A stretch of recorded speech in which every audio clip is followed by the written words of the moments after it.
Bonjour et bienvenue dans cette séance de sensibilisation au consentement et à la lutte contre les violences sexistes et sexuelles, qu'on appelle VSS sur cette slide-là.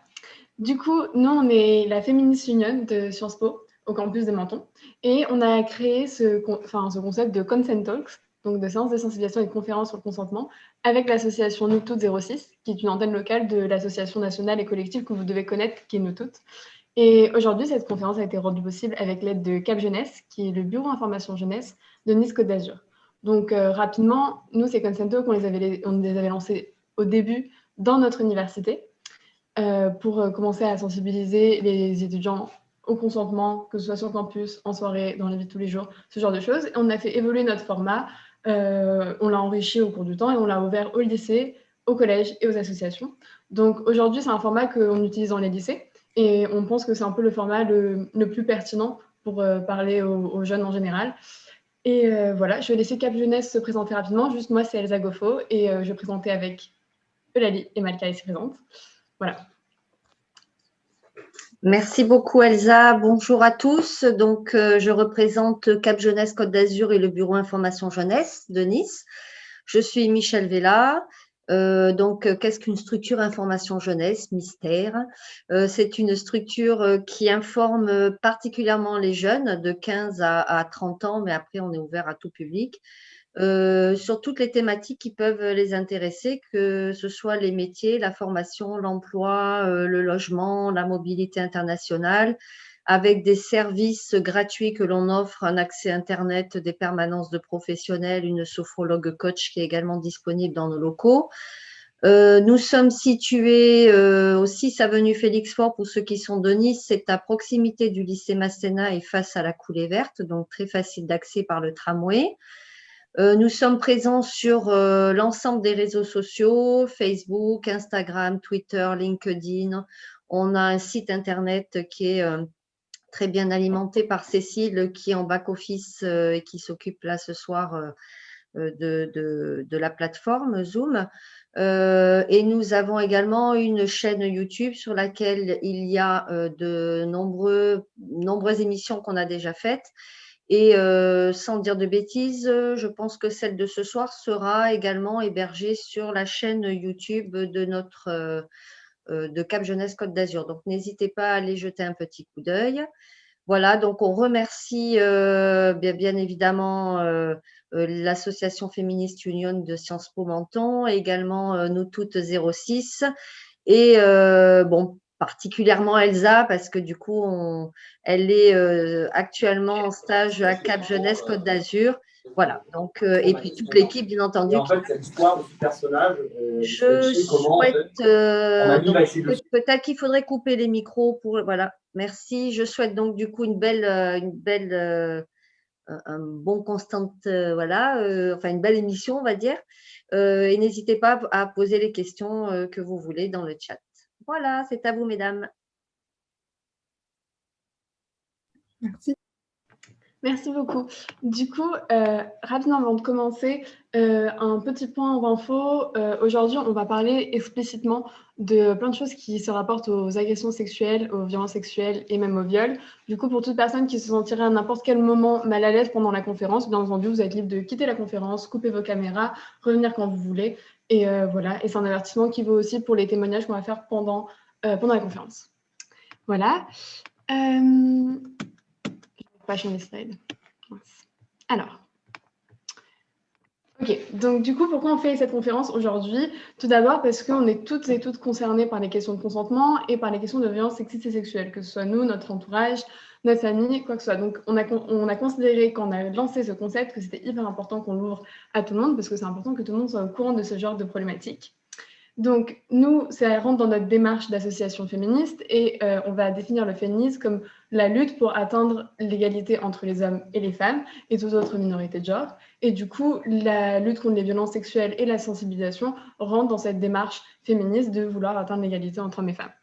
Et donc, cette présentation aujourd'hui va partir d'un postulat hyper important et qui nous a beaucoup marqué quand on a commencé nos recherches sur la question et quand on a commencé à être sensibilisés aux questions de consentement, c'est que 98% des agresseurs sont des hommes.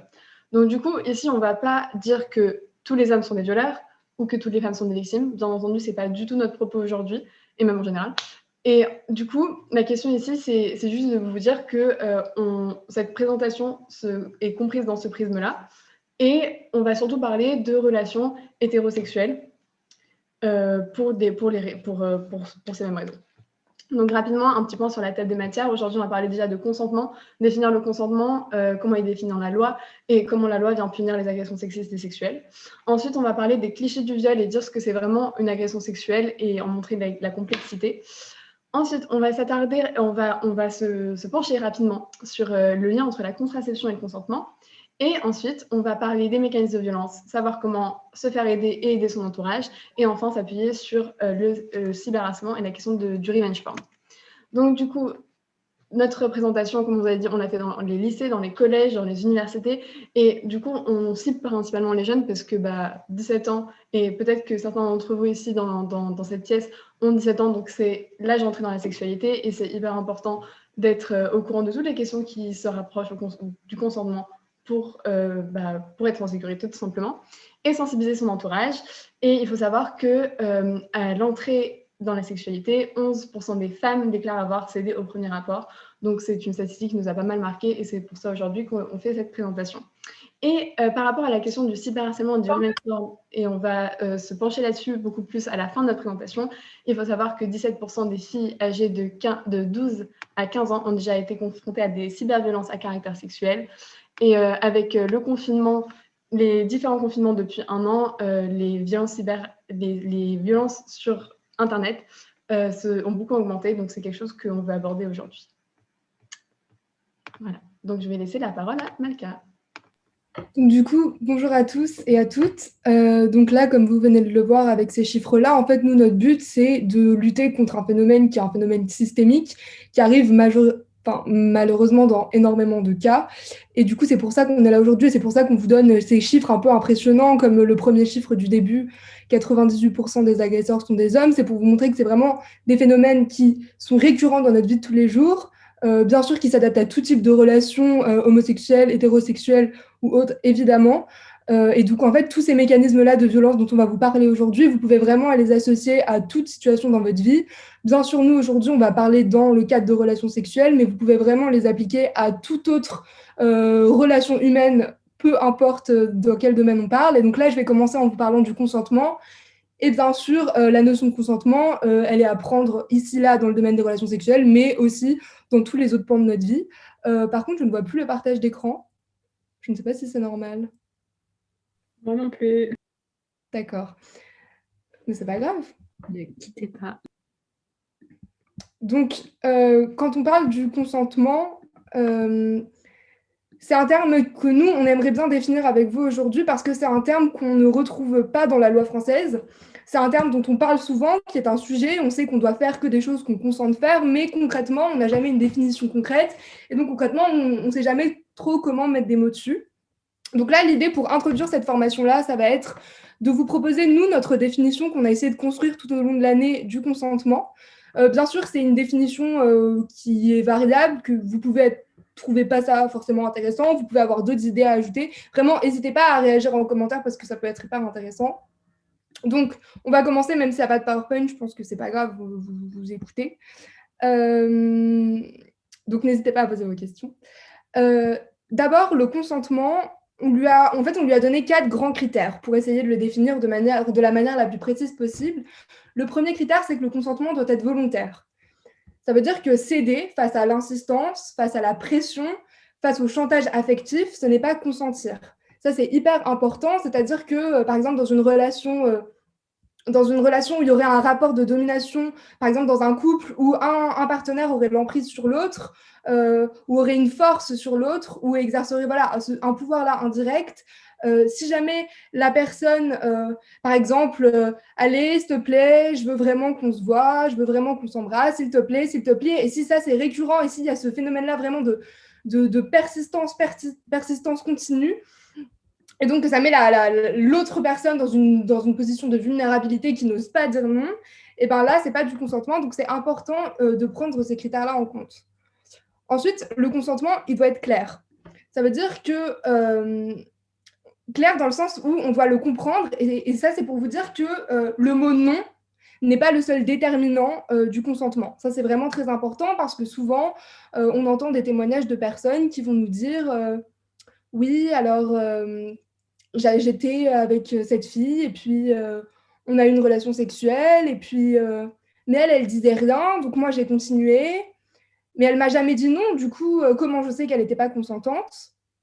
Et ben en fait là ce qu'on veut essayer de vous dire c'est que le consentement il n'est pas forcément verbal, il peut être aussi physique. On est des humains donc on a plein d'attributs qui nous permettent de réagir avec les autres sans forcément utiliser la parole. Et donc par exemple une personne qui serait livide, qui prononcerait pas un mot et qui répondrait plus, qui serait pas du tout réactive, c'est pas parce qu'elle a pas dit non explicitement qu'elle est forcément consentante. Et ça, on peut l'appliquer à beaucoup d'autres situations dans la vie où si par exemple on vous pose une question mais que vous répondez pas, mais que vous partez, là clairement, du coup, vous n'êtes pas en train de consentir. Et c'est pas parce que vous n'avez pas dit le mot non que vous consentez. Donc ça, c'est hyper important. Ensuite, le consentement, on peut passer à celle d'après. Le consentement, il doit être donné, alors ça vous semble être une évidence, mais c'est quand même important de le rappeler, il doit être donné par une personne qui a la capacité de consentir. Donc une personne qui est très alcoolisée, une personne qui est endormie, qui est inconsciente ou qui est droguée, n'est pas en capacité de consentir. Donc elle n'est pas consentante, mais elle n'est même pas capable de savoir si elle veut ou non entrer dans une action. Donc peu importe ce qu'on imagine, oui, mais nous sommes mariés, oui, mais nous sommes en couple, oui, mais nous sommes amoureux, oui, mais nous nous sommes dragués toute la soirée, c'est pas la question. Si cette personne n'est pas en état de consentir, elle n'est pas en état de consentir et dans tous les cas, elle ne sera pas consentante. Et ensuite, un point qui est hyper important, c'est l'idée que le consentement est toujours révocable à n'importe quel moment d'une activité sexuelle. Et à n'importe quel moment on parle d'activité sexuelle ici, mais à n'importe quel moment dans votre vie, le oui n'a de valeur que s'il peut se changer en non. Et ça, c'est vraiment très important. Ça veut dire que si une personne hésite à changer d'avis, si une personne n'ose pas changer d'avis, dans ce cas-là, elle n'est pas consentante. Voilà.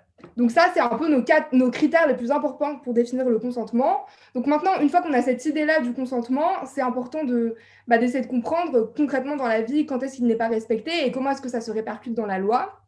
Mais donc avant de parler de comment la loi traite les violences sexuelles et sexistes, c'est important de faire la différence entre qu'est-ce qu'un conflit et qu'est-ce qu'une violence. Parce que souvent, dans la vie, dans les témoignages qu'on reçoit de jeunes femmes ou de jeunes hommes qui ont été victimes de violences sexuelles, souvent, pour des victimes qui n'ont pas encore eu le temps en tout cas, qui ne sont pas encore dans l'état de mettre des mots sur ce qui leur est arrivé, souvent, on va entendre l'argument de « oui, mais on s'est disputé, oui, mais c'était juste un conflit et ça arrive à tout le monde de ne pas être d'accord et du coup, le conflit est normal. » Et en fait, dans plein de situations, l'humain, parfois, a du mal à discerner entre qu'est-ce qu'un conflit et qu'est-ce qu'une violence. Et du coup, parfois, une victime va avoir tendance à se réfugier dans le concept du conflit et dire oui, mais ce n'était qu'un conflit, c'est normal, plutôt que d'assumer et d'affirmer le fait qu'elle a été victime de violence. Parce que, bien sûr, le conflit, c'est quelque chose qui est normal et qui est sain dans n'importe quelle relation humaine. C'est un désaccord, comme il peut y en avoir plein, qui est basé sur une relation mise sur un pied d'égalité. Et en fait, ce qui est vraiment important, c'est cette idée d'égalité. Par exemple, un exemple simple, mais vous êtes deux, un couple ou une relation d'amis, par exemple, et vous voulez aller au restaurant et l'autre personne veut aller au cinéma, quelque chose qu'on aimerait bien faire en ce moment, bref. Et bien là, vous allez peut-être vous hurler dessus, vous allez argumenter pendant 20 minutes en expliquant à quel point aller au cinéma, ce serait vraiment beaucoup mieux que d'aller au restaurant. Mais voilà, chacun va argumenter, chacun va avoir la place d'expression pour argumenter, et donc ce sera vraiment sur un rapport d'égalité. Et c'est absolument sain de se disputer, de ne pas être d'accord et d'avoir des arguments différents. Par contre, là où ça devient une violence, c'est quand on perd ce pied d'égalité-là, et que du coup, un rapport de force commence à entrer en jeu qui est défavorable à la victime et dangereux pour sa personne. Et où en fait, on se rend compte qu'il y a un rapport hiérarchique de domination. Et où en fait, un des deux partenaires va refuser de placer l'autre sur un pied d'égalité et va nier sa qualité de personne. Et donc là, vous pouvez le voir avec l'exemple, on le retrouve vraiment beaucoup dans l'exemple des violences conjugales. Vous pouvez passer la slide d'après. Ok, merci. Et donc là, vous avez un tableau qui récapitule bien cette imbalance, en fait. C'est dans le cas du conflit, par exemple, lorsqu'il est question du pouvoir. Le but, c'est d'avoir le pouvoir sur la situation. Le but, c'est d'avoir le meilleur argument, de défendre son argument le mieux possible et au final, de gagner, si on peut dire, le débat. Alors que dans le cas d'une violence, L'objectif, c'est pas simplement d'avoir raison par rapport à son argument, mais c'est d'avoir raison par rapport à soi-même et donc de s'imposer soi-même. C'est pas l'idée de mon argument va gagner, mais c'est vraiment l'idée de moi, en tant que personne, je vais affirmer ma domination et donc je vais gagner. Ensuite, on a aussi l'intention qui est importante. Le but, c'est d'avoir raison sur le sujet et pas d'avoir le pouvoir et pas de contrôler l'autre à la fin et pas de s'affirmer. Et ensuite, cette idée de persistance. Le conflit, il n'est pas planifié. Enfin, il peut arriver, on peut se disputer beaucoup de fois dans des relations. On a des relations conflictuelles, oui, ça peut se reproduire, mais ce n'est pas quelque chose, ça se passe à un instant T et on n'avait pas planifié. Alors que la violence, elle, souvent, elle fait partie d'un processus, d'une dynamique. Et souvent, on retrouve des formes de violence qui se répètent, qui sont cycliques, qui sont récurrentes et qui visent toujours à affirmer cette domination dont je parlais au début. Et ensuite, ce qui est hyper important, c'est l'impact. Dans le conflit, je vous en parlais, on a l'espace de s'exprimer, on a l'espace de ne pas être d'accord. Alors que dans le cas de la violence, souvent, la personne qui est victime de violence va avoir peur de répondre, va avoir honte, va culpabiliser, va pas se sentir à l'aise, va pas croire en elle. Et du coup, la personne ne va pas répondre. Et donc là, on va avoir ce phénomène d'imbalance. Voilà, donc là, c'était juste pour vous vraiment bien vous discerner les deux avant qu'on commence à parler de violence. Parce que du coup, nous, on va vous parler vraiment de situations qui sont toujours où il y a toujours un rapport de domination et donc qui sont toujours à l'inverse de ce biais-là d'égalité propre au conflit.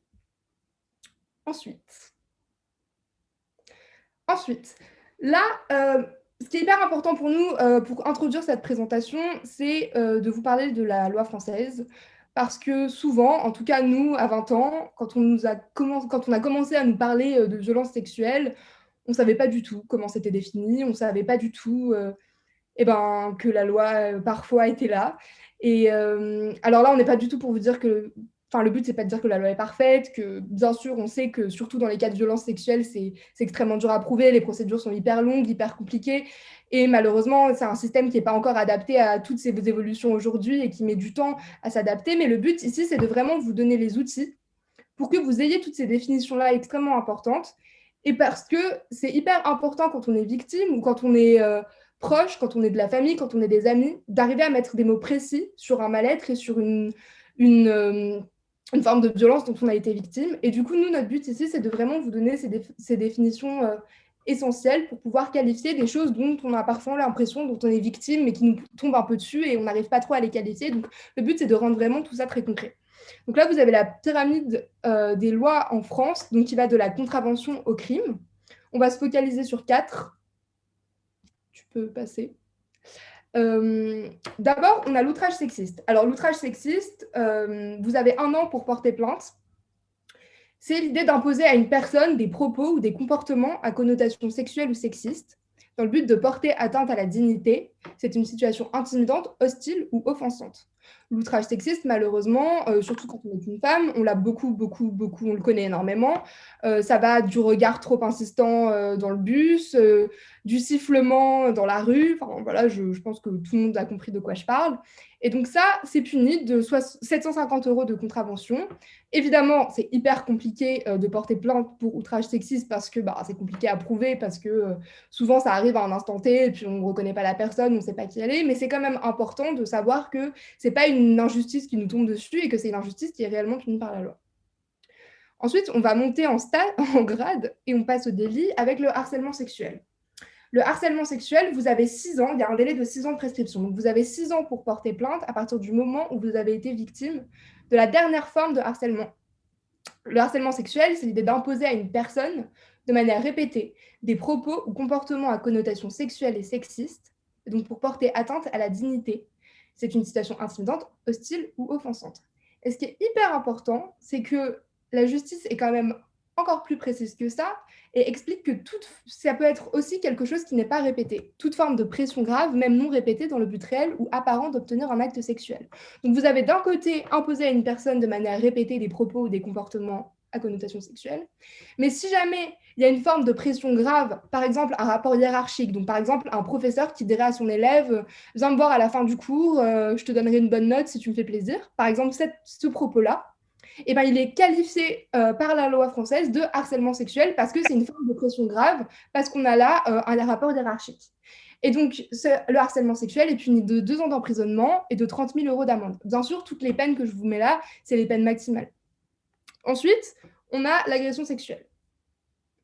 L'agression sexuelle, c'est l'atteinte sexuelle commise avec violence, contrainte, menace ou surprise sur les zones sexuelles définies par la loi, qui sont les fesses, le sexe, les seins, la bouche ou entre les cuisses. Et ces zones-là, elles valent pour les hommes et pour les femmes. Et l'agression sexuelle, elle est punie de 5 ans d'emprisonnement et de 75 000 € d'amende, ou de 7 ans si circonstances aggravantes. Dans les circonstances aggravantes, on a par exemple une agression sexuelle sur mineur, ou bien avec une arme, ou bien en réunion. Et ce qui est important de savoir pour l'agression sexuelle, c'est qu'il y a une prescription de 6 ans. Donc, vous avez 6 ans pour porter plainte à partir du moment où vous avez été agressé. Et si jamais vous avez été agressé lorsque vous étiez mineur, vous avez 20 ans pour porter plainte à partir de votre majorité, donc à partir de vos 18 ans. Et finalement, le crime, le viol, tout acte de pénétration sexuelle, vaginale, anale ou buccale, commis avec violence, contrainte, menace ou surprise. Et ce qui est très important de préciser aussi, c'est que c'est avec une chose quelconque, qui est écrit dans la loi, donc objet, doigt, toute forme de pénétration. Et aussi, ce qui est important de noter, c'est que, par exemple, ça peut être sur la personne d'autrui ou sur la personne de l'auteur par violence, contrainte, menace ou surprise. Donc, par exemple, une fellation imposée, c'est un viol. Et donc ça, c'est puni de 15 ans de réclusion criminelle ou 20 ans sur circonstances aggravantes. Et dans ces circonstances aggravantes, c'est les mêmes que celles dont je vous parlais pour l'agression sexuelle. Et donc, par exemple, si jamais c'est sur un mineur, c'est considéré comme une circonstance aggravante. La loi ne prend pas en compte l'inceste est considéré comme une circonstance aggravante dans la loi française. Donc maintenant que je vous ai présenté ces définitions-là, vous allez vous mettre dans les pieds d'un avocat ou bien d'un policier ou bien d'un ami à qui une victime viendrait témoigner d'une situation qu'il ou elle a subie, pour essayer de qualifier ce qui s'est passé selon la loi française. Donc en gros, on vous met une situation et vous, en commentaire, vous devez nous dire ce à quoi ça s'apparente selon la loi française. Allons-y. Il lui a mis une main aux fesses par surprise.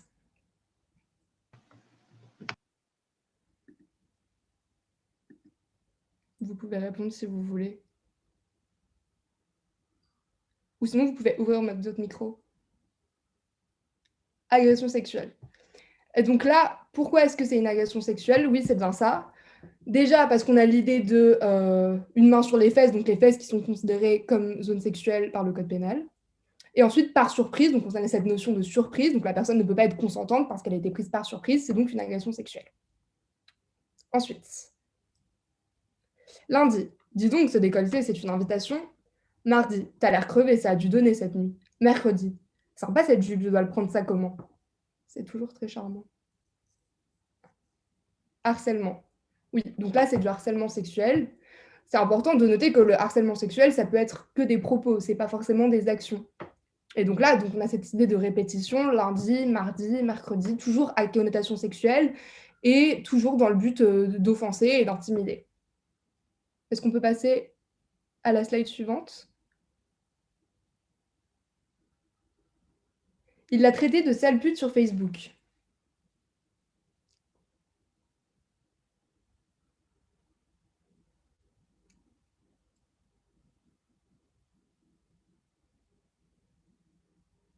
Cyberharcèlement, diffamation.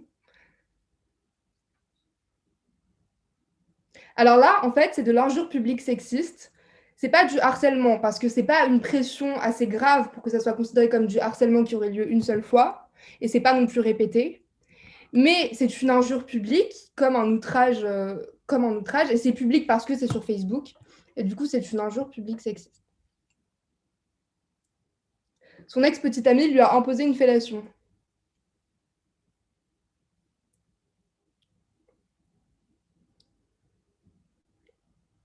Et donc là, c'est un viol, oui. Vous avez l'idée d'imposer, la fellation, donc la pénétration. Et aussi, ce qui est important de noter, c'est que là, c'était peut-être dans le cas d'un couple, parce qu'on a l'idée de ex-petite amie. Et c'est hyper important que vous sachiez que dans les circonstances aggravantes, il y a le rapport entre l'agresseur et sa victime. Et donc, si l'agresseur et le compagnon, la compagne, en tout cas, a une relation avec la victime, c'est une circonstance aggravante. Donc, dans le cas de viol conjugal, par exemple, c'est considéré comme une circonstance aggravante et du coup, c'est puni de 20 et pas de 15 ans d'emprisonnement. son collègue lui a envoyé une photo de son sexe par SMS.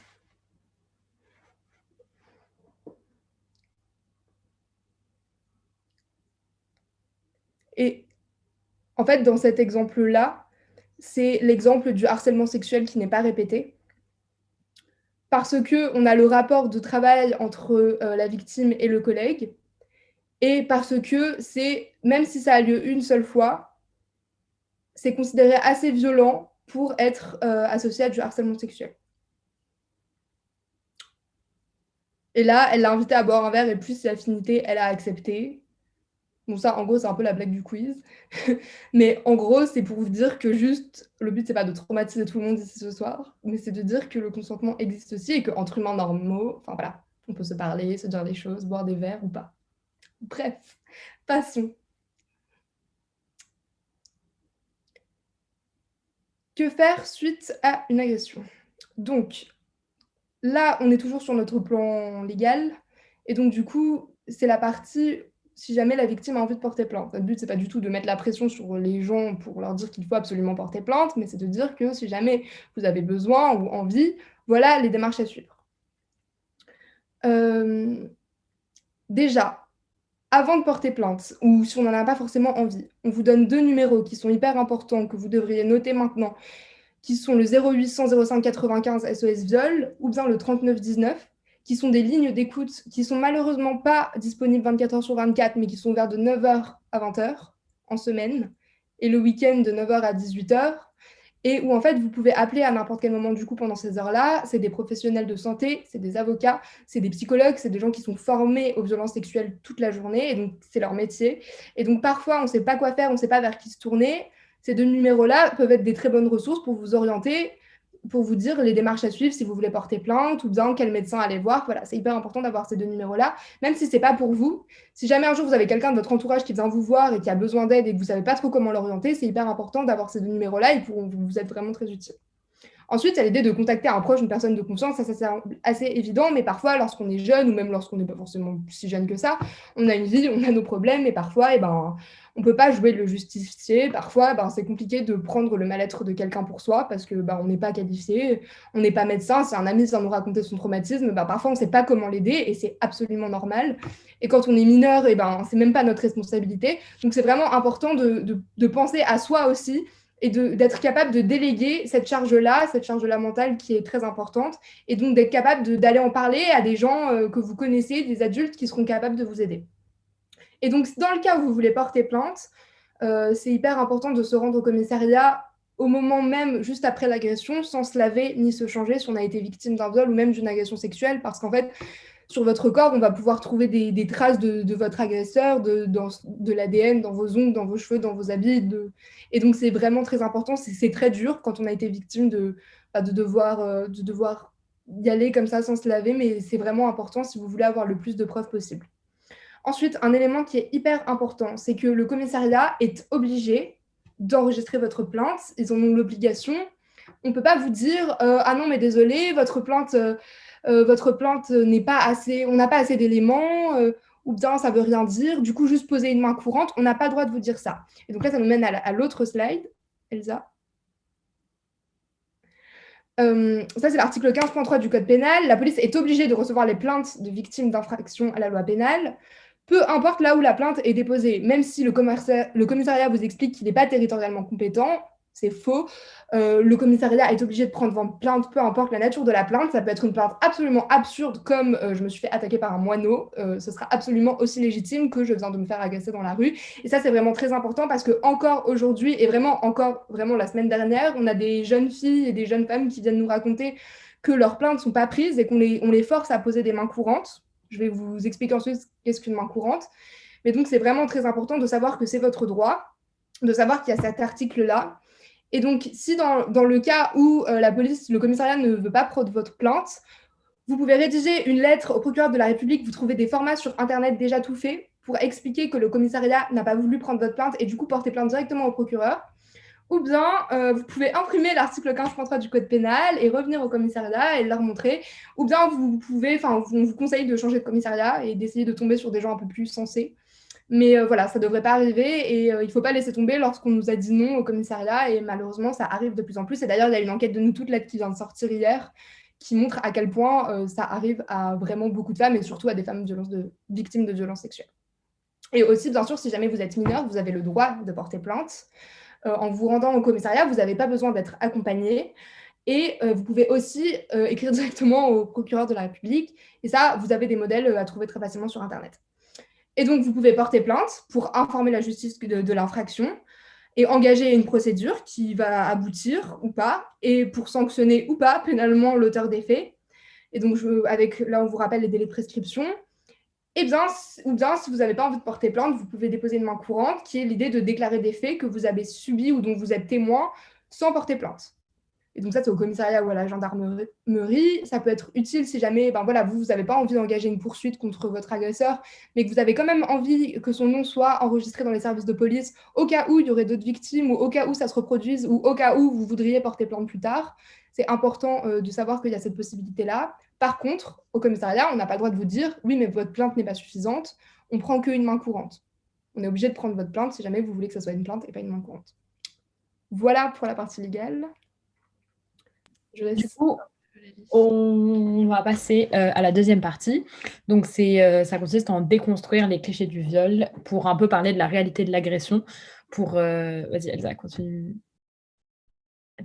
Voilà, pour un peu déconstruire toutes les idées reçues qu'on a sur le viol pour que finalement les victimes de viol puissent reconnaître qu'elles l'ont été sans être enfermées dans des énormes clichés tels que par exemple le viol est forcément commis par un inconnu dans la rue. Donc ça, c'est une idée qui est extrêmement répandue. C'est la représentation du viol qui va souvent être faite dans les films, dans les médias, etc. Mais c'est une idée qui est fausse. Bien sûr, il y a des viols qui sont commis par des inconnus dans la rue, mais la plupart, les viols peuvent être commis par des connaissances, et en fait, la plupart sont commis par des connaissances. Donc 3 femmes sur 4 sont victimes de viol ou de tentatives de viol, ont été agressées par une connaissance. Donc ça, c'est vraiment très important, et c'est un truc dont il faut qu'on ait conscience, je pense.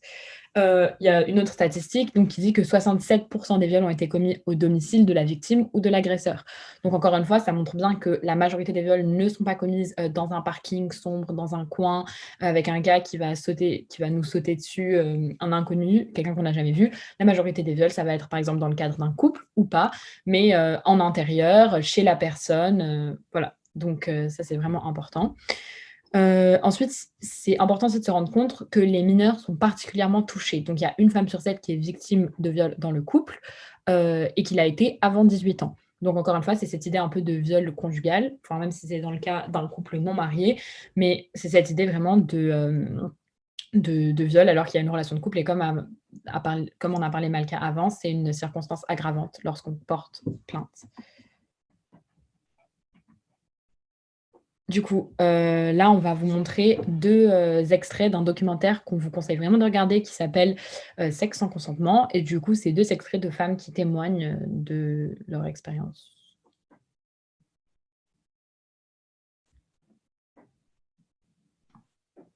Elsa, on n'entend pas. Le truc super sympa à l'époque, un viol, c'était le truc super sordide dans une rue sombre la nuit, genre sur le pavé en soir de pluie. Enfin, vraiment, je voyais le truc dans le film, quoi. Le truc sordide où après on laisse la fille pour morte. J'imaginais pas que ça pouvait se passer. Juste, tu rentres de soirée avec tes copines un peu éméchées, t'es fatiguée, t'as envie d'aller te coucher et le gars débarque chez toi. Enfin, je me disais, non, ça arrive pas, quoi. T'as envie d'aller te coucher, tu vas te coucher, et si t'es pas d'accord, tu dis non au mec. C'était un viol, mais c'était pas le schéma du viol où c'est un gros connard, agresseur, sans scrupules. Pas du tout. C'était un ami qui me respectait et qui m'aimait, enfin, un ami, quoi. Et qui s'est pas du tout rendu compte de la pression qu'il me mettait lui-même. Après, on peut pas non plus leur sortir tout blanc, hein, évidemment. Comme je disais, s'il s'était pas autant intéressé à ce qui va être performant et qu'il avait remarqué que je gisais sur le lit tel une épave passive, il aurait se rendu compte qu'il y aurait eu un problème. Mais on lui a jamais appris à se poser des questions là-dessus aussi.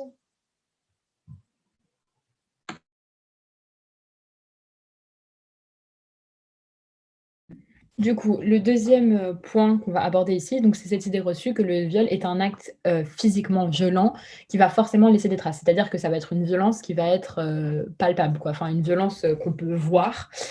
Et donc, nous, en fait, ce qu'on veut mettre en avant ici, c'est qu'il y a 49% des viols qui sont commis sans aucune violence physique. Donc, c'est très important de ne pas délégitimiser un viol ou une victime de viol en lui disant non, mais il n'y a eu aucune violence physique, donc tu ne t'es pas fait violer. Absolument pas. Il y a donc quasiment la moitié des viols qui sont commis dans ces cas-là.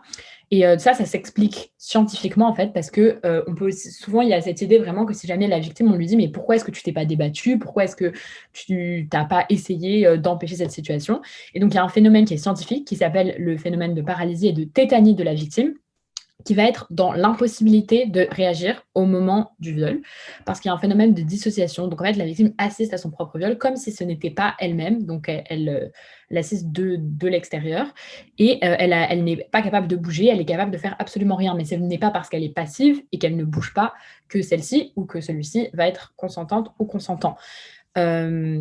Et ensuite, il y a des conséquences psychologiques, donc qui sont un peu liées à ce phénomène de dissociation, qui est finalement un phénomène du cerveau pour protéger la victime sur le moment, parce que le choc est tellement important que pour se protéger, le cerveau enclenche ce phénomène de dissociation. Et donc ensuite, il va y avoir une amnésie traumatique, totale ou partielle, concernant l'agression. Donc c'est normal et possible qu'après un viol, la victime n'en s'en rappelle pas tout de suite de ce qui s'est passé, qu'elle va avoir des flashbacks peut-être quelques semaines après, voire quelques mois après, voire quelques années après parfois.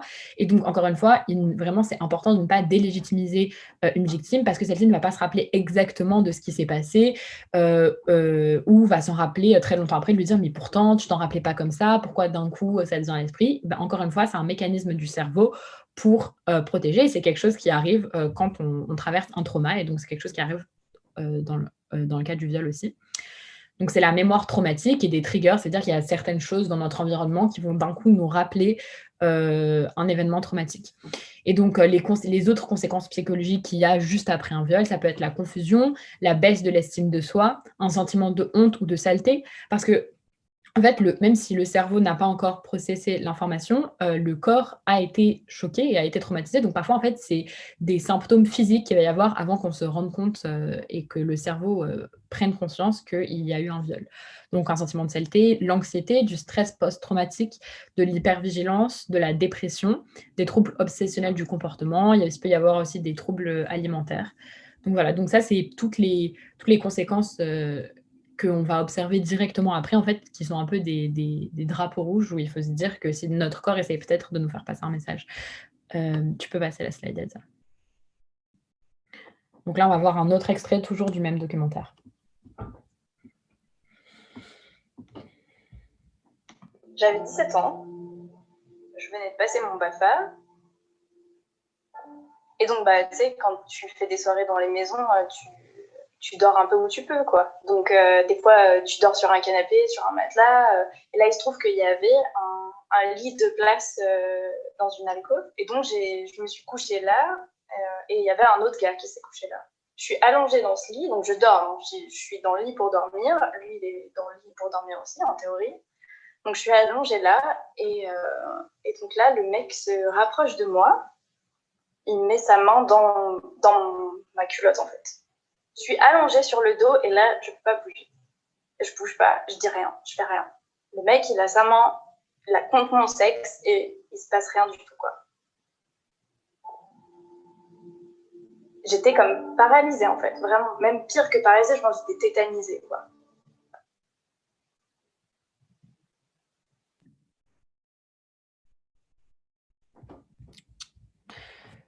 Du coup, un autre point, donc c'est cette idée que le viol est un acte qui va être facilement définissable. Donc en fait, ça revient un peu au truc qu'on a abordé juste avant, mais c'est cette idée qu'il y a une seule définition du viol et que si jamais ce qu'on a subi ne rentre pas dans ce cadre-là, alors ce n'est pas du viol. Et donc c'est quelque chose qui est extrêmement utilisé pour toujours délégitimiser les victimes et leur dire que soit c'était de leur faute, soit c'était pas vraiment un viol, qu'est-ce qu'elles ont subi, et donc voilà.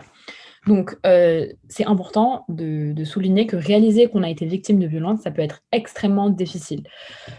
Donc, c'est pour ça qu'on remet en avant la définition vraiment de ce qu'est un viol et les différentes formes qu'il peut prendre, qui sont des formes dont on n'a pas forcément conscience ou qui ne sont pas forcément mises en avant, en fait, de manière générale. Donc, on voudrait rappeler que céder à la pression physique ou psychologique d'un ou une partenaire, c'est un viol. C'est-à-dire que même si cette pression psychologique va être mise en amont ou va être mise sur le moment et qu'il n'y a pas une violence physique directe, mais qu'il y a une violence psychologique et que la personne va insister en disant, par exemple, on est en couple, tu me dois quelque chose, en disant tu m'as raccompagné chez moi, on est obligé de coucher ensemble, et bah, c'est une pression psychologique. Et donc, si jamais la victime refuse plusieurs fois et qu'ensuite elle cède alors qu'elle ne veut pas, c'est un viol. Ensuite, subir un rapport non protégé sans accord, c'est aussi un viol. C'est-à-dire que si jamais le violeur va décider unilatéralement d'enlever le préservatif sans prévenir la victime, c'est un viol. Et qui va ensuite pénétrer cette victime, bien sûr. Et ensuite, subir un rapport en étant inconscient. Donc ça revient à la définition dont Malika a parlé au début, mais c'est que si jamais une personne n'est pas en capacité de consentir, elle ne peut pas consentir. Et donc, c'est forcément un viol. Donc si jamais la personne est inconsciente, elle n'est absolument pas en capacité de consentir. Et donc, c'est un viol. Même si, bien sûr, elle ne peut pas s'opposer vu qu'elle est inconsciente. Enfin, ça paraît évident, mais je pense que c'est toujours important de rappeler ce genre de point. Et ensuite, il y a des signaux d'alerte après le rapport dont on a parlé un peu avant, mais du coup, c'est les signaux d'alerte qui vont un peu... qui montrent en fait que le corps a subi un événement traumatique. Donc, il y a du mal-être, un trouble du sommeil ou de l'alimentation, une automédication abusive, et ensuite des difficultés sexuelles, relationnelles, somatiques, psychosomatiques ou professionnelles. Donc en fait, c'est des signaux d'alerte qu'il faut absolument prendre au sérieux. Et peu importe ce qui va être dit, par exemple, dans votre entourage, ou si jamais, justement, à cause de cette définition qui va être très, très réduite du viol, les gens, enfin, disons que je pense que c'est très important de faire confiance à soi-même et à son corps, et que si jamais on sent qu'il y a eu un problème et qu'on ne s'est pas senti bien, c'est quelque chose à prendre très au sérieux. Voilà. Du coup, on va avoir un autre extrait. À chaque fois que je faisais une soirée et que je buvais même un tout petit peu, enfin, que j'étais pas saoule, quoi, juste que je buvais un peu, très vite, je me mettais à avoir le cafard, à pleurer, et ça revenait tout le temps. Et alors que même pas le fait de me dire j'ai été forcée, juste ça, cet épisode, quoi. Juste le souvenir de l'épisode, de ce qui s'était passé, et je pleurais, etc. Et donc, j'en parlais de ça avec mon amie, et c'est elle qui m'a dit, mais... Enfin, c'est elle, la première qui a utilisé le mot, donc qui m'a dit, mais là, c'est un viol.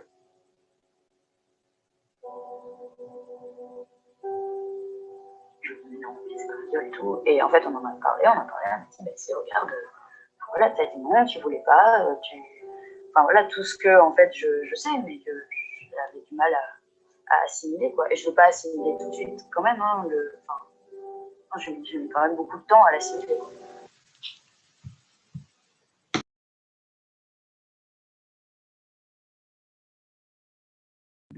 Ensuite, il y a le point qu'il y a cette idée vraiment reçue dont en fait on a un peu déjà parlé, mais c'est qu'il suffit de dire non pour éviter un viol. Donc bien sûr, là ce qu'on n'est pas en train de dire, c'est il ne faut pas dire non parce que de toute façon ça ne marchera pas, absolument pas. Mais justement, on essaye de remettre en avant le poids que doit avoir le non la première fois qu'il est dit.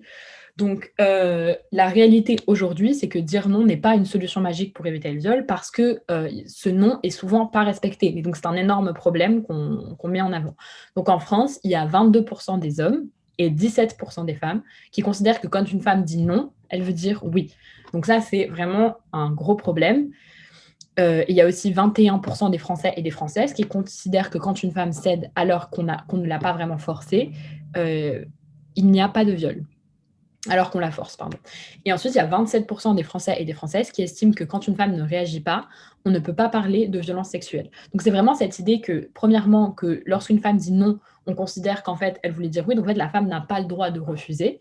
Et donc ça, c'est un gros problème. Et donc ce qu'on remet en avant encore une fois ici, c'est qu'à partir du premier non, il doit être entendu et l'acte sexuel doit être arrêté tout de suite ou ne doit pas être commencé. Et le non doit être pris au sérieux tout de suite. Et ensuite, on l'a déjà dit, mais on le répète parce que c'est vraiment très important, céder à la pression, c'est un viol.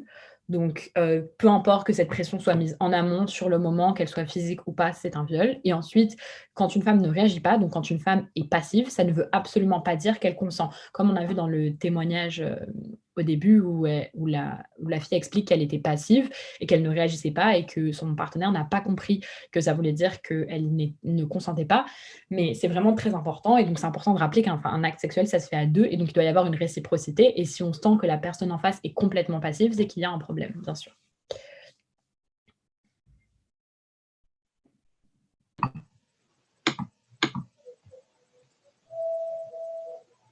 Ça m'est déjà arrivé d'être dans cette situation où je voulais aller plus loin et elle non. Et donc, on a fait la première partie, si vous voulez. Et donc là, du coup, ah mais non, je peux pas, machin et tout.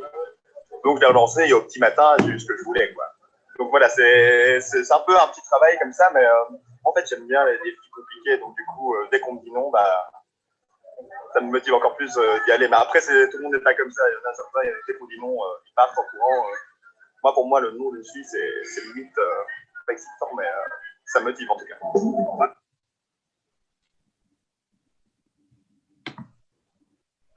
Je suis partie en Tunisie parce que j'avais un ami qui travaillait pendant 1 an à Tunis et du coup, qui me proposait d'aller le visiter. Je faisais partie d'un groupe d'amis du lycée et on était censé y aller à 4. Au final, je me suis retrouvée à y aller toute seule.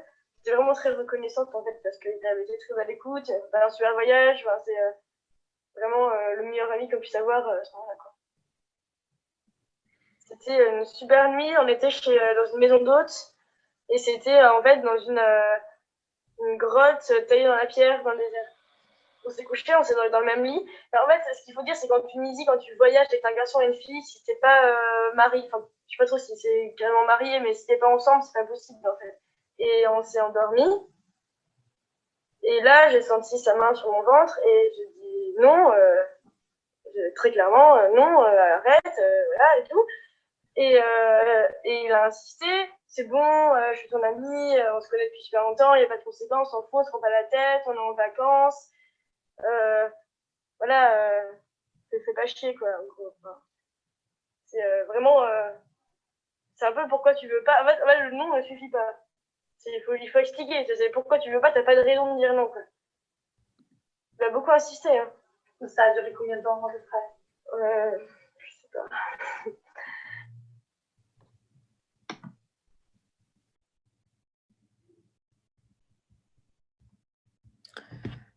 Donc, on va continuer. Donc, on est toujours sur le même point que céder n'est pas vraiment consentir, mais est-ce que c'est vraiment un viol? Donc, c'est cette idée de la fameuse zone grise qui a été instaurée qui voudrait dire que parfois on ne sait pas vraiment et donc c'est pas vraiment un viol parce qu'il y a un peu une zone où c'est un peu flou et on ne comprend pas trop si l'autre personne consent ou pas.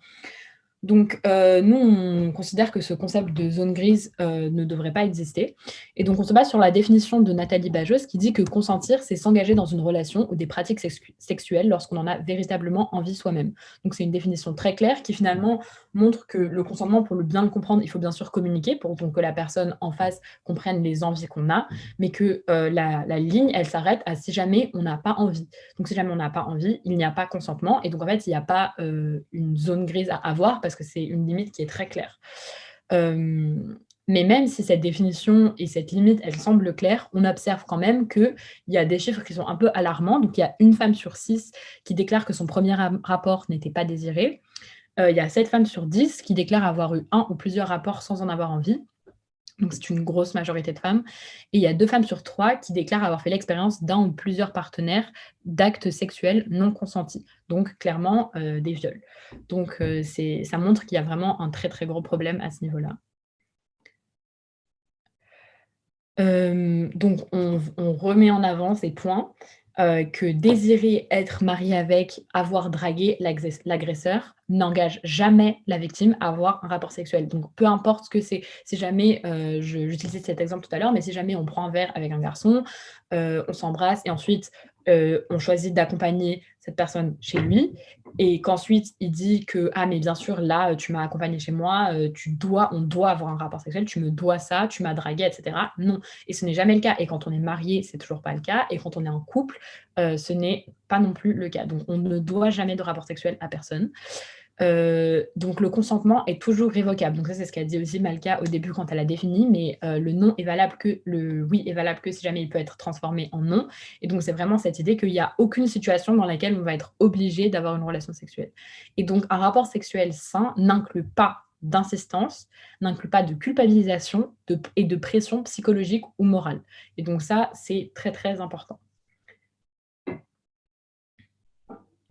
Donc, comment éviter un rapport non consenti? Bien sûr, on n'a pas de formule magique. Ce qu'on essaye de faire ici, c'est de la prévention. Donc, c'est éviter au maximum en essayant de donner des outils simples.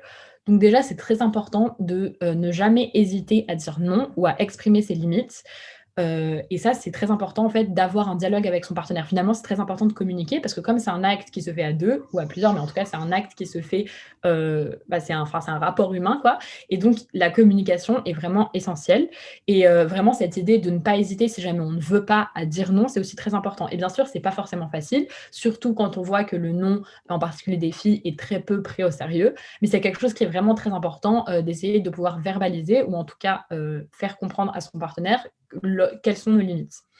Ensuite, c'est important d'avoir une relation, comme dans toute relation humaine finalement, d'avoir une relation qui est égalitaire, respectueuse et équilibrée avec son partenaire sexuel. Donc, le rapport doit apporter du plaisir aux deux personnes impliquées parce que c'est un acte qui doit être réciproque. Et ça aussi, ça doit être basé sur une relation d'égalité et pas sur une relation où il y a une personne qui met de la pression, une personne qui a plus de pouvoir que l'autre. Parce que sinon, forcément, s'il y a un rapport de pouvoir, ça ne va pas être des relations sexuelles saines et ça va amener à des problèmes. Et ensuite, c'est très, très important, on le redit, de respecter le premier non. Donc, quand le premier non est exprimé, c'est fini. Il n'y a pas à négocier, il n'y a pas à forcer, il n'y a pas de... Ça, c'est vraiment très important. Et respecter le non à chaque étape d'un rapport sexuel. Et s'assurer du consentement de l'autre. C'est-à-dire que vérifier finalement juste que si jamais la personne en face ne réagit pas, si jamais la personne en face est passive, ça veut dire qu'il faut vérifier, se demander quel est le problème et pourquoi est-ce que celle-ci est passive. Donc, en fait, finalement, c'est comme dans tout rapport humain. Il ne faut pas être dans son trip tout seul. Et ensuite, ne jamais dire que quelqu'un est coincé ou pas drôle ou chiante à cause d'un refus de rapport, parce que ça c'est une pression en fait qui va être sur l'autre personne et qu'en fait, ça n'a rien à voir, vouloir avoir ou pas une relation sexuelle n'a rien à voir avec le fait d'être coincé, pas drôle ou chiante, c'est juste écouter son corps et écouter ses envies. Donc, voilà. Donc ça, on va passer assez vite dessus, mais c'est cette idée comment rendre le consentement sexy. Donc c'est un peu des exemples de phrases, donc je ne vais pas toutes les lire, mais c'est des exemples de phrases qui montrent un peu comment est-ce que dans un rapport sexuel, c'est pas si compliqué finalement de communiquer, et ça ne veut pas dire que le rapport sexuel sera moins bien si jamais on communique, ça veut dire justement qu'il sera mieux pour les deux personnes. Donc voilà, c'est des exemples de phrases pour s'assurer qu'à chaque étape ou à chaque action qui est entreprise, les deux personnes sont consentantes et sont dedans.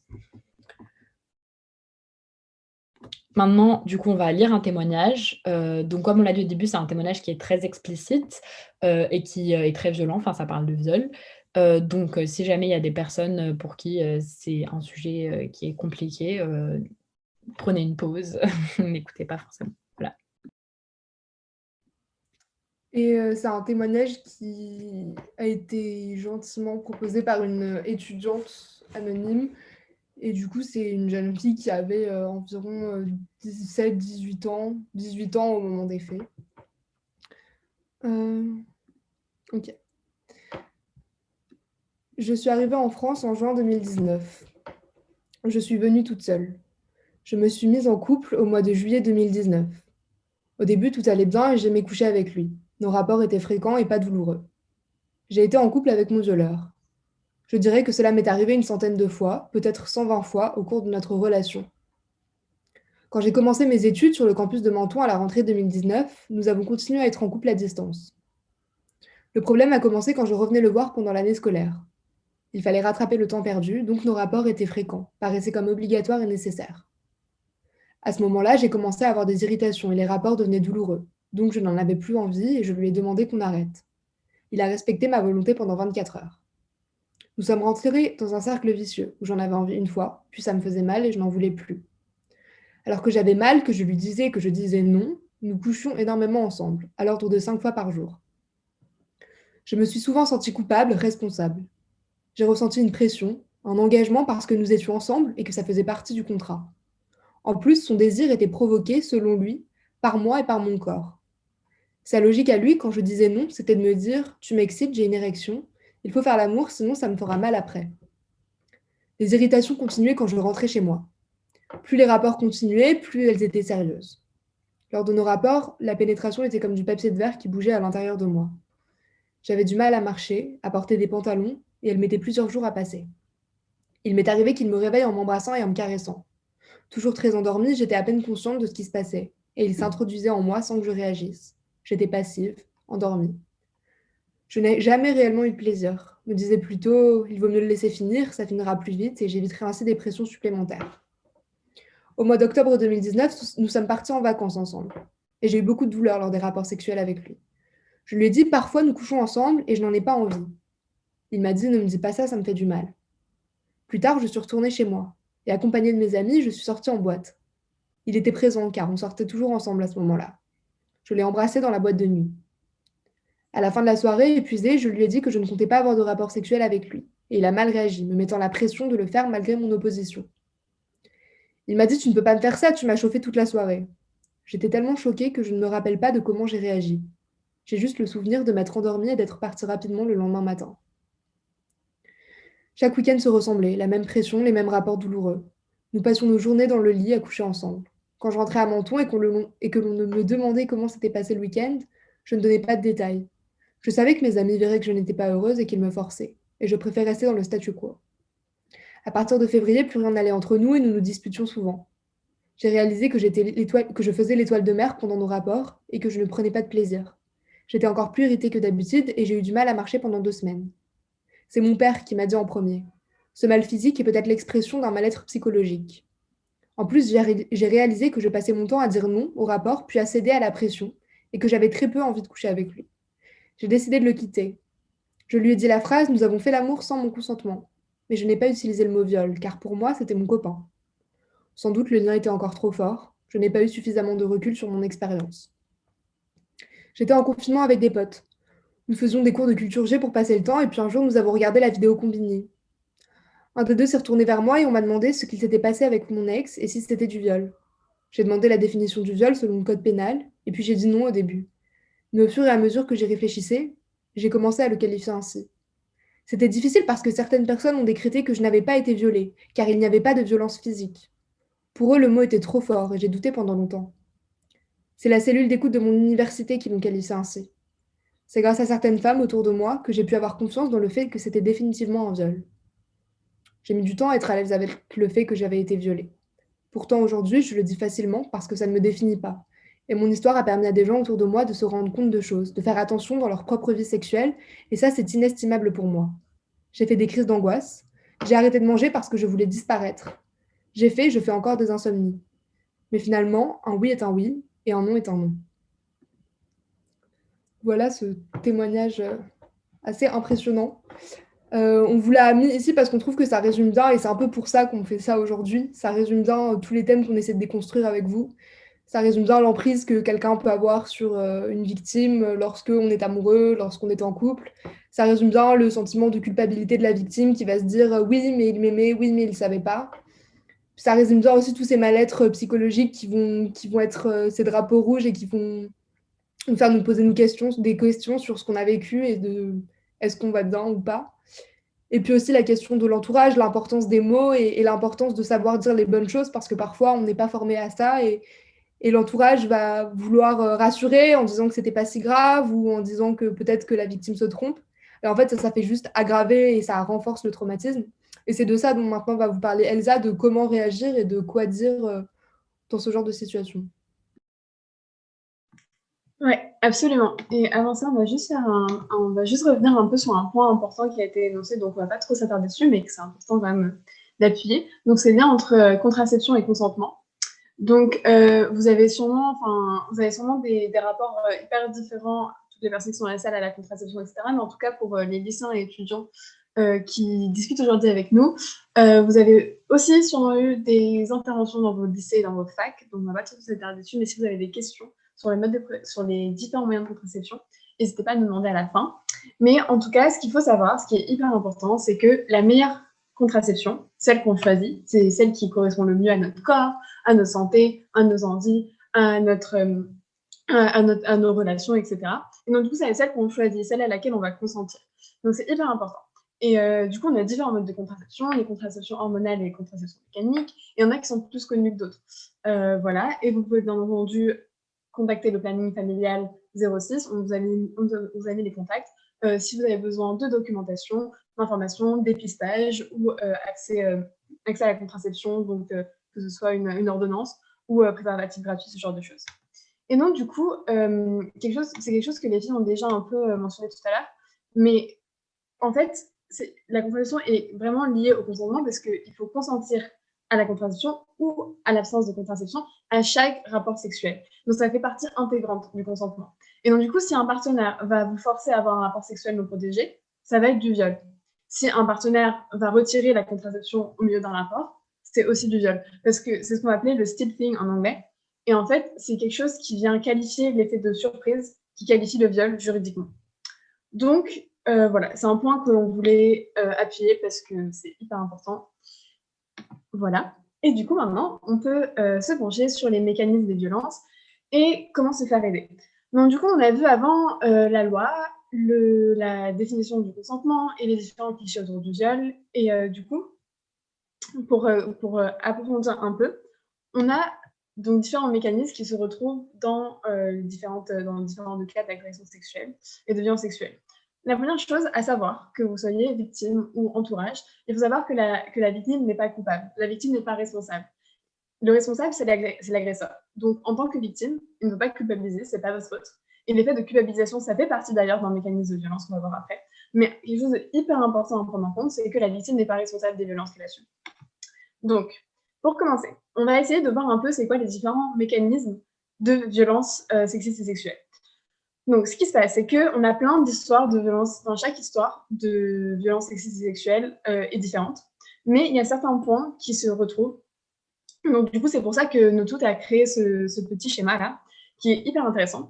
Parce qu'il faut savoir que quand la victime se retrouve face à son agresseur, que ce soit son copain, son mari, la personne qu'elle est en train de côtoyer en ce moment même, ou peu importe, quand elle se retrouve face à son agresseur, le début de la chaîne de mécanismes des violences, on va voir cet effet d'isolement. C'est-à-dire que l'agresseur va venir isoler la victime de son entourage, de sa famille. Donc, commencer par dire ouais, non, mais tu passes trop de temps avec elle, non, mais tu vas pas sortir ce soir, il est hyper tard, ça va pas. Mais je suis là, enfin, tu vas pas sortir quand même, on passe pas assez de temps ensemble, ou tu considères que ton mec, c'est moins important que tes amis. Bref, tout ce genre de phrases qui font que petit à petit, on a une forme de culpabilisation de la victime, bien entendu, et aussi un isolement. Donc, ça veut dire que la victime va être coupée de son entourage, va être coupée de ses liens et des personnes sur qui elle peut s'appuyer en cas de violence physique ou morale. Et ensuite va commencer le schéma des violences sexuelles qui va se continuer par la dévalorisation. C'est-à-dire que l'agresseur va commencer à dévaloriser la victime. Donc, du coup, ça va être une forme de pression morale. Commencer à dire que, ouais, non, mais de toute manière, t'es trop nul, ça sert à rien. Ou non, mais de toute manière, je vais te quitter si tu continues comme ça. Ce genre de choses. Et aussi une dévalorisation physique. Bah, par exemple, non, mais t'es trop grosse, personne ne voudra de toi à part moi, ou ce genre de choses. Qui sont extrêmement violentes. Et donc, ils font partie de la pression morale et de la dévalorisation des victimes. Et dans une situation pareille, donc quand la victime est coupée de son environnement et ensuite a beaucoup moins confiance en elle et a aussi perdu un peu ses mécanismes de violence et de critique vis-à-vis de son agresseur, on va avoir un peu un phénomène d'inversion de la culpabilité qui va en résulter parce que l'agresseur va se permettre de dire ouais, mais en fait, c'est ta faute. Si t'es dans cette situation-là, c'est toi qui es fautive, et du coup, ça va continuer à prendre de l'ampleur avec les menaces et la peur. Donc, du coup, de toute manière, c'est ta faute parce que t'es pas une autre copine. Du coup, forcément, c'est normal que je te frappe, par exemple, en agresseur, pour grossir le trait. Mais en tout cas, c'est ce genre de mécanisme. Et du coup, on va avoir différentes menaces physiques, morales, verbales, pardon, et un climat de peur.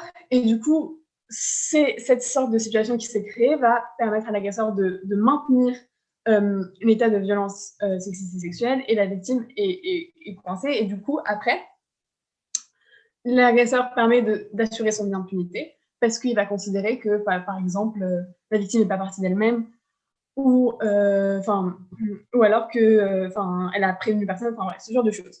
Donc du coup, ça c'est un schéma qui est intéressant à garder en tête parce que ça reprend un peu ce que Maca et Valérie ont dit tout à l'heure, et de tous les clichés qui sont autour du viol et qui font qu'on a une image hyper unique, cliché du viol et qui du coup délégitimise certaines histoires. Du coup, voilà.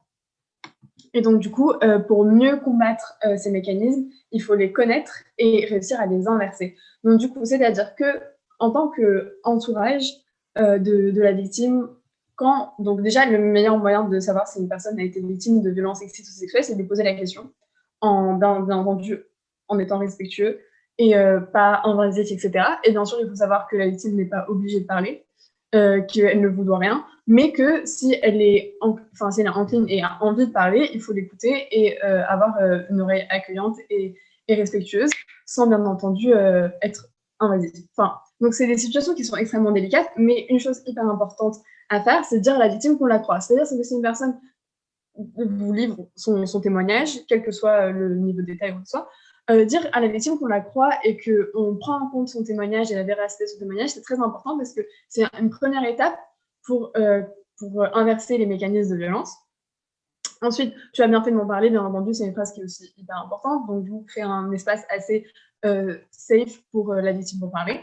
Et ensuite, inverser les mécanismes de violence, ça va aussi passer par appuyer sur le fait que ce n'est pas la victime qui est coupable, c'est l'agresseur. Bien entendu, la victime n'est pas coupable des coups qu'elle a reçus, des agressions sexistes et sexuelles qu'elle a reçues de la part de son agresseur. Ensuite, appuyer sur le fait que la loi l'interdit, c'est ce qu'on a vu en première partie.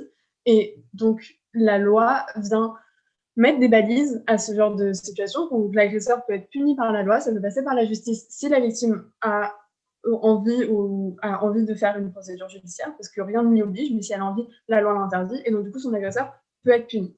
Et ensuite, je peux t'aider, donc l'entourage peut aider, bien entendu, et ce n'est pas la responsabilité des proches, donc de l'ami, la pote, de la famille, etc. Donc, c'est pas la responsabilité de l'entourage de prendre le témoignage, l'ensemble du témoignage de la victime, mais c'est de sa responsabilité de l'accompagner dans les démarches qu'elle a envie de faire, donc être une épaule sur laquelle la victime peut s'appuyer, et aussi la rediriger vers des professionnels de santé, donc du coup psychologue, médecin, si besoin, l'aider à faire ses démarches, et aussi démarches juridiques, bien entendu.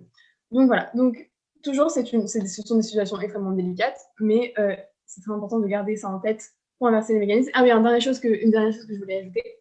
Il faut savoir qu'il y a certaines phrases qui... Donc là, on a parlé des phrases qu'on conseille, qu'il faut dire, etc. Mais il y a certaines phrases qui sont hyper violentes et qu'il faut limiter parce qu'ils viennent renforcer ces mécanismes de violence. Donc des phrases telles que « Oui, mais c'était qu'une fois, ça va, il t'a juste frappé une fois, c'est pas grave. » Ou « Mais vous étiez en couple, donc c'est un peu compliqué, meuf. C'est mieux que t'en parles pas. » Ce genre de choses. Donc c'est des phrases qui sont déjà assez destructrices parce qu'elles répètent ces mécanismes de violence, qu'elles viennent dévaloriser la victime, dévaloriser son témoignage. Bref, tout ce genre de choses. Donc, c'est des choses à garder en tête. Et voilà. Et ensuite, un dernier point. Donc, ça, c'est des ressources dont on a parlé tout à l'heure, mais il faut toujours les rappeler parce que c'est important. Donc, les ressources pour aller mieux si vous êtes victime, ou alors si vous êtes entourage d'une victime et que vous voulez l'accompagner dans ses démarches. Donc, SOS Violence Conjugale, le 3919, SOS Viol, le chat de l'association En Amont Toutes. Ensuite, il y a aussi différents types de thérapies, notamment la thérapie EMDR, qui est indiqué pour soigner les victimes de traumatisme. Donc, du coup, qui va bien sûr prendre en compte tous les mécanismes dont on a parlé tout à l'heure, donc mémoire traumatique, dissociation, etc. Et ensuite, bien entendu, quand on est victime de violences sexistes et sexuelles, donc s'appuyer sur des personnes de confiance, c'est très important. Prendre soin de soi, faire attention donc, à des signes qui peuvent montrer que, des signes tels que perturbation du cycle alimentaire, sommeil, etc. Donc, plein de choses dont on a parlé tout à l'heure. Prendre soin de soi, faire attention à ces choses-là, être à l'écoute de son corps, c'est hyper important.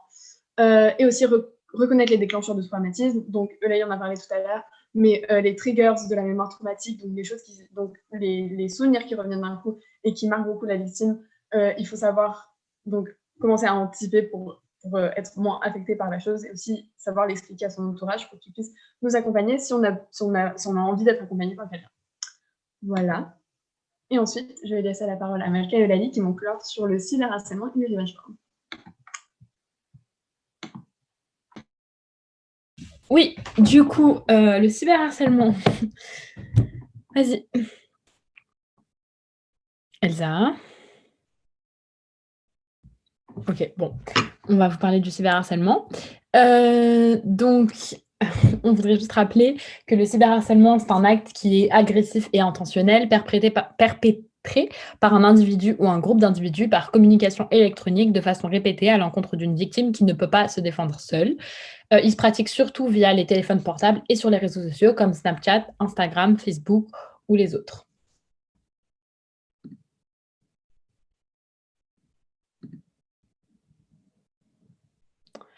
Donc, quelques chiffres, parce que c'est important de se rendre compte à quel point c'est un phénomène qui est étendu. Donc, il y a 62% des Français et des Françaises qui ont déjà subi du cyberharcèlement. 30% des victimes connaissaient leur harceleur et il y a 61% des victimes qui affirment ne pas avoir reçu d'aide face au cyberharcèlement. Donc, c'est vraiment un énorme problème. Donc, les différentes formes que prend le cyberharcèlement. Le cyberharcèlement peut prendre vraiment plusieurs formes. Donc, premièrement, les intimidations, les insultes, les moqueries ou les menaces en ligne, c'est du cyberharcèlement, mais aussi la propagation de rumeurs.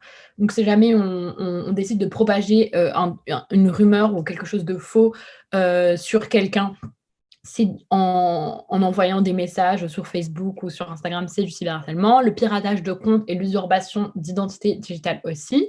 La création d'un sujet de discussion d'un groupe ou d'une page sur un réseau social à l'encontre d'un ou d'une camarade, c'est du cyberharcèlement. Et l'envoi de nudes, enfin pas l'envoi de nudes, mais le revenge porn, c'est-à-dire publier les nudes qui ont été envoyés auparavant en privé et les publier à des personnes à qui ce n'était pas destiné ou en public, c'est aussi du cyberharcèlement.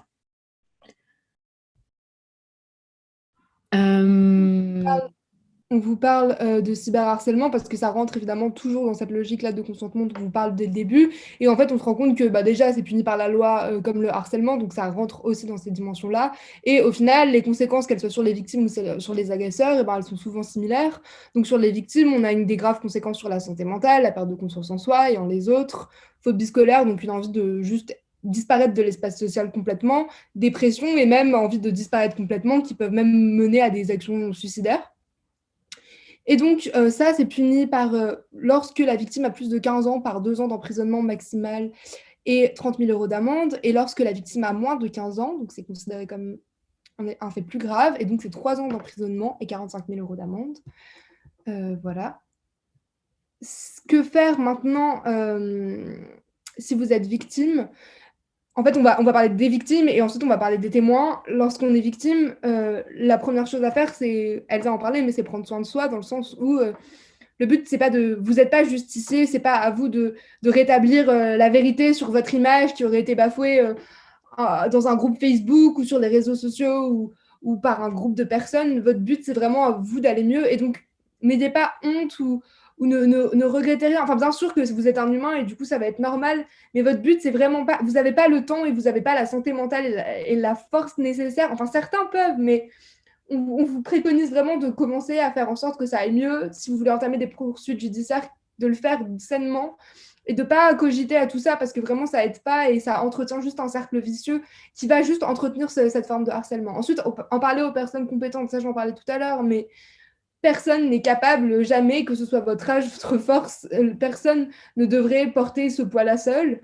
Et donc, parfois, on a tendance à se dire, surtout cyberharcèlement, c'est pas un thème dont on parle beaucoup, c'est quelque chose qui semble éloigné. On peut se dire que nos parents connaissent pas vraiment les réseaux sociaux, que la police, on n'entend pas beaucoup de témoignages de personnes qui ont réussi à porter plainte, de personnes qui expliquent que c'est vraiment un phénomène de société contre lequel on doit lutter. Et donc, parfois, on peut se dire, bon, tant pis, ça me tombe dessus et je suis responsable et je garde tout ça pour moi. Et nous, on veut vous dire que ça se développe, même s'il n'y a pas encore beaucoup de structures, mais en tout cas, il y a de plus en plus de numéros d'écoute, de professionnels qui font ça souvent. Donc là, on vous donne ce numéro-là, Net Écoute, qui gère des victimes de harcèlement et de cyberharcèlement. Et donc, ça peut être un bon moyen, comme le 3919, d'appeler et d'avoir du conseil, des soutiens sur quelle démarche suivre. Et donc, c'est important d'avoir ce numéro en tête. Et donc, ensuite, éviter de répondre comme l'idée de ne pas avoir honte, et aussi ne pas entretenir, ne pas faire la justice, comme je parlais, ce dont j'en parlais, et donc éviter de répondre aux messages. Parce qu'en fait, ça va juste renforcer le cercle vicieux du harcèlement et ça va juste vous faire encore plus de mal et ça va entretenir toute cette émanation de haine qu'il y avait sur Internet. Donc vraiment, laissez tomber, supprimez ces comptes-là.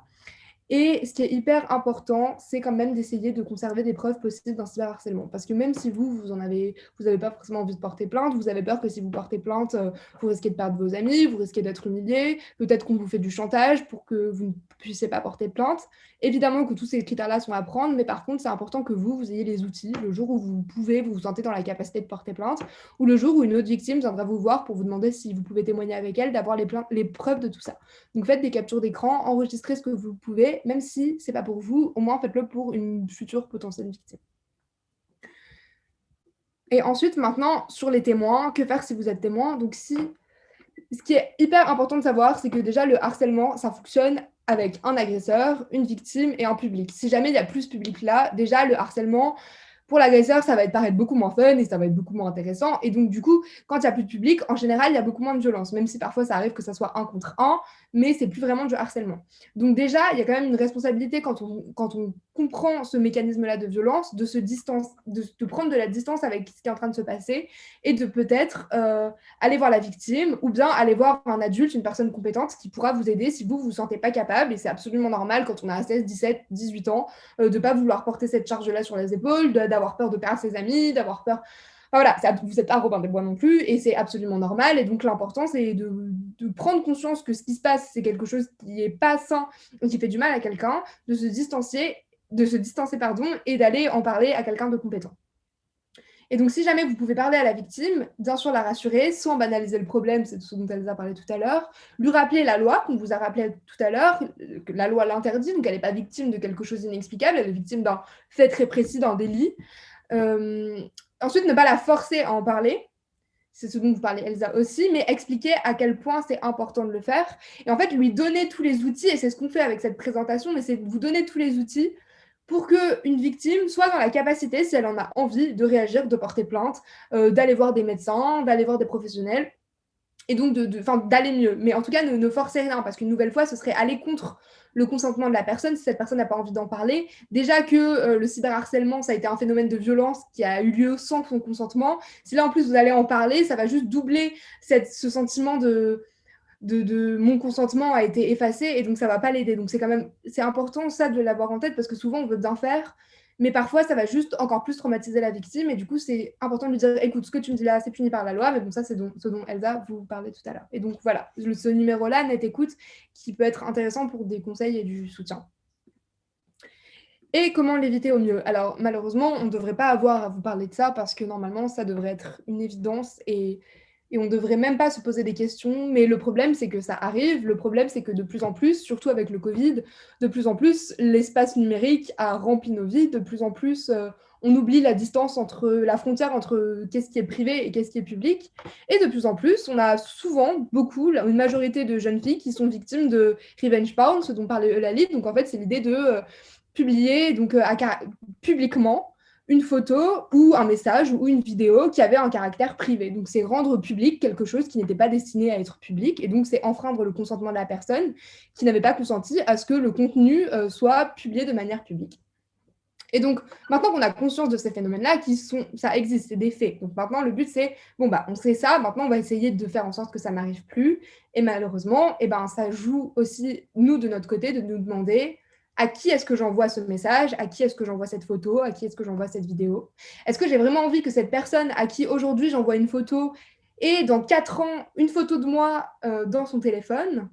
Est-ce que j'ai vraiment confiance en cette personne? Je la connais d'où? Pourquoi est-ce qu'elle me demande de lui envoyer cette photo? Ensuite, est-ce que je consens à lui envoyer cette photo? Est-ce qu'on ne m'aurait pas forcé?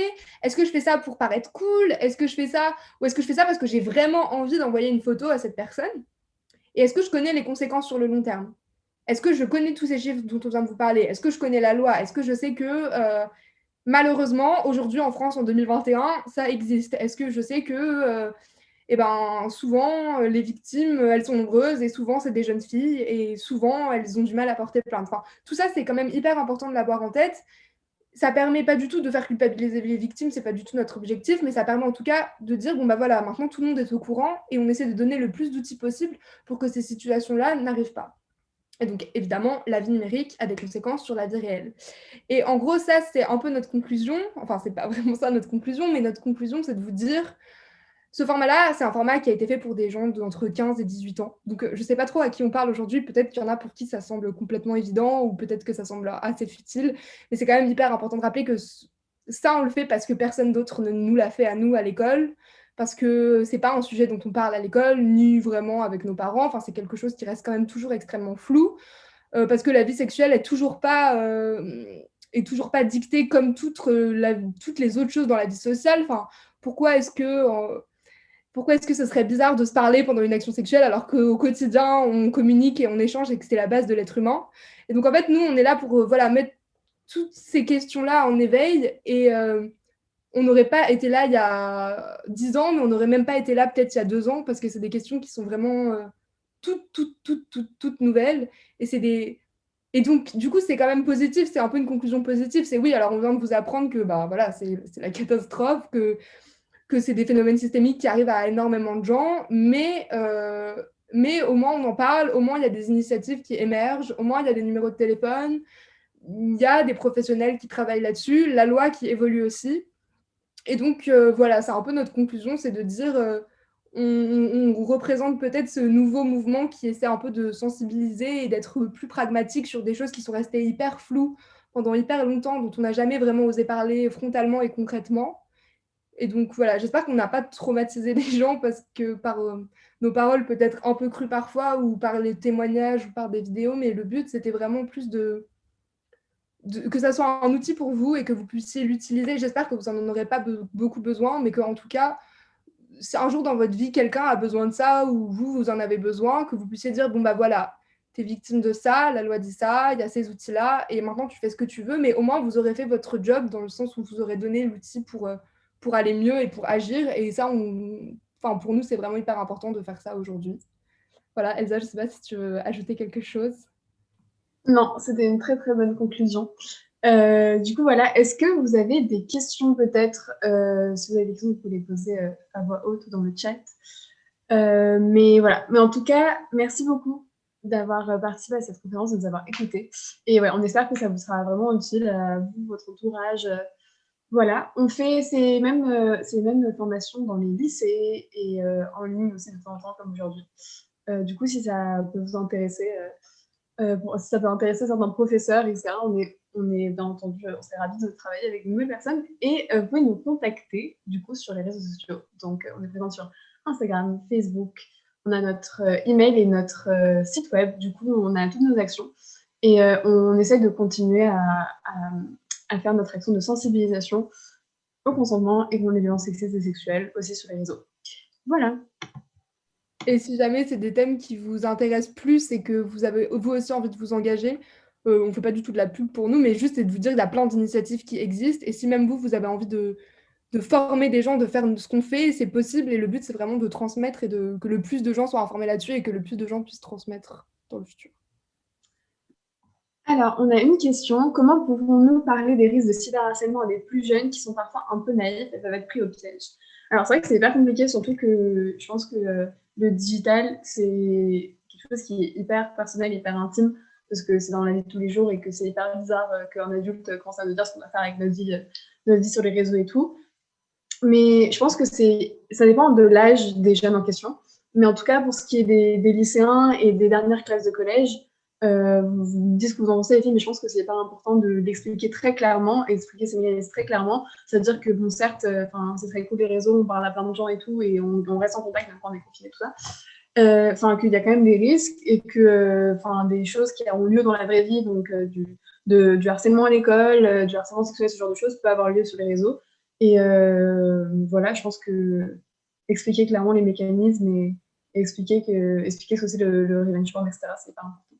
Oui, je pense qu'en fait, même les plus petits, je pense parce qu'aujourd'hui, les tout petits ont accès aux réseaux sociaux, c'est même plus les lycéens ou les gens en troisième, c'est dès la sixième et même dès le CM2, on a déjà accès à Internet. Et je pense que la chose la plus importante, c'est de faire comprendre qu'aujourd'hui, l'espace numérique, c'est un espace qui est public, et que du coup, tout ce qu'on va faire et tout ce qu'on va mettre, on va se sentir plus protégé parce qu'on est derrière son ordinateur, mais en fait, c'est comme si on était dans la rue. Et tous les gens qu'on va croiser, il y en aura des très bienveillants, il y en aura des moins bienveillants. Et déjà, faire comprendre ça, je trouve qu'à des petits, c'est peut-être c'est abstrait, mais ça peut être une bonne manière pour entamer, expliquer, bah voilà, c'est pas plus dangereux qu'ailleurs, c'est juste aussi dangereux que partout ailleurs. Et c'est pas plus safe parce que tu es derrière ton ordi. Et la question du harcèlement, je pense qu'il faut leur expliquer que ben voilà, les enfants, les plus grands, et ben parfois ils sont pas très gentils entre eux. Ouais, moi, en plus, ça fait une introduction au monde digital et tout ça. On a une autre question. Est-ce que vous enrichissez vos interventions de ce qui se passe en ce moment dans la société, par exemple, l'affaire Pierre Ménès, ou en se basant sur des séries ou des films? Oui, absolument. On essaye de toujours enrichir nos présentations parce que c'est hyper important. Et puis surtout, c'est toujours des exemples, des mécanismes dont on parle. Donc, typiquement, non, c'est quand même beaucoup basé sur l'affaire Duhamel. Et du coup, on a surtout vis-à-vis de notre parti sur la loi. Et donc, du coup, enrichir vis-à-vis de ça. Donc, l'affaire Duhamel, c'est l'affaire qui a eu lieu dans notre université. Donc, du coup, le rapport à l'inceste, la loi, etc. Et là, l'inceste étant une forme d'agression sexuelle. Et du coup, voilà. Et donc, du coup, c'est des choses qu'on essaie d'expliquer et avec lesquelles on enrichit la présentation. Et même pour l'affaire Pierre Ménès, enfin, c'est pour ça aussi qu'on donne des définitions très précises au début, parce que l'affaire Pierre Ménès, enfin, je ne sais pas de quelle affaire on parle, parce qu'il y en a beaucoup, mais en tout cas, par exemple, de toutes ces vidéos qu'on voit en ce moment sur Internet, de toutes ces agressions sexuelles qui ont lieu, par exemple, sur les plateaux télé, ces choses-là, nous, ce qu'on veut dire, c'est en fait, c'est arrêter cette banalisation-là et c'est donner des faits très précis, des chiffres très précis et de la loi très précise pour dire, bon, bah voilà, toutes ces choses-là qu'on a banalisées pendant très longtemps, et ben non, elle est punie par la loi et c'est pas normal qu'elle arrive. C'est pas un phénomène de société normal.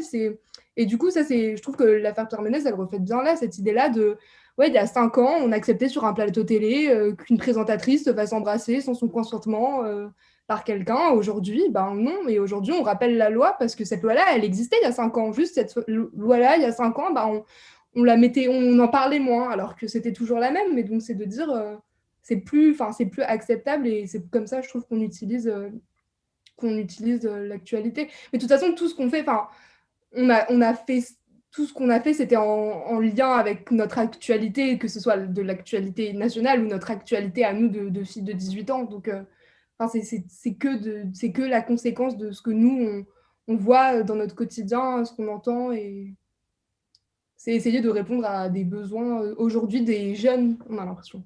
Voilà. Carrément. Voilà, je sais pas si vous avez d'autres questions. Je pense que...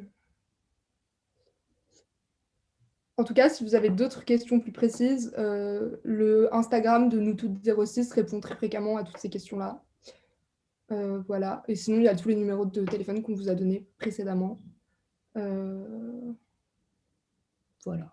En tout cas, merci beaucoup de nous avoir... Oui, merci beaucoup d'avoir assisté. Beaucoup d'adultes, mais on espère qu'il y avait surtout beaucoup d'enfants.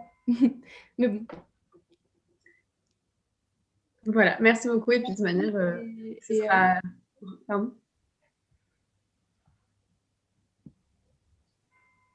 Ouais, du coup, je disais, oui, ce sera disponible sur YouTube dans tous les cas. Et du coup, je pense que c'est un support qui est hyper intéressant à être conservé sur Internet. Voilà.